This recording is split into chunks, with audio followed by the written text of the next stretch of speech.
À l'instant, on l'a dit, où Donald Trump finissait son discours à Washington, Israël a été visé par des tirs de missiles iraniens. À la réponse de la République islamique, il y a eu 4 attaques iraniennes en 6 heures, selon les autorités israéliennes.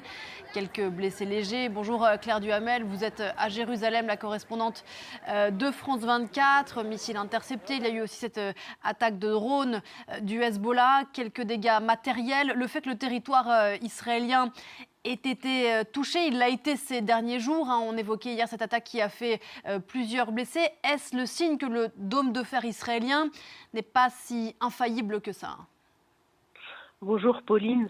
Alors dans l'ensemble, le dôme de fer israélien continue de fonctionner, c'est ce que disent les autorités israéliennes et c'est montré par les chiffres puisque le nombre de morts reste extrêmement faible en Israël par rapport à l'ampleur des missiles qui le visent et par rapport à ce que cela pourrait être s'il n'y avait pas ce système très performant de défense antiaérienne. On parle de 30 morts depuis le début de la guerre, dont 11 dans la guerre contre le Hezbollah qui sont principalement des soldats à la frontière entre Israël et le Liban. À titre de comparaison, en juin 2025, pendant la guerre des 12 jours entre Israël et l'Iran, il y avait aussi eu 30 morts environ. Nous sommes désormais au même bilan, sauf que cette guerre-ci dure depuis plus d'un mois.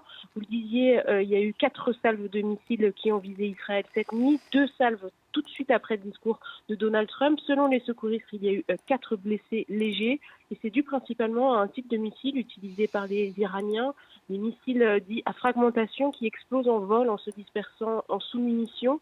Ces missiles sont plus difficiles à intercepter pour la défense antiaérienne israélienne. Ce sont quasiment systématiquement ces missiles qui font des dégâts matériels en Israël, puisque s'ils ne sont pas interceptés par le dôme de fer avant qu'ils n'explosent en différentes sous-munitions, eh bien, il devient quasiment impossible de les intercepter pour les Israéliens. Néanmoins, ces missiles font moins de dégâts et font principalement des dégâts matériels. Il y a enfin tout de même le risque de l'habitude pour les Israéliens. Les autorités israéliennes avertissent sur ce cas, puisque les Israéliens savent leur système de défense antiaérien plutôt performant, eh bien certains ne descendent plus aux abris lorsque retentissent les alertes. Or, eh bien, lorsqu'il y a des morts, ce sont quasiment systématiquement des gens qui n'étaient pas à l'intérieur de leur abri anti-missile. Claire Duhamel depuis Jérusalem, merci beaucoup.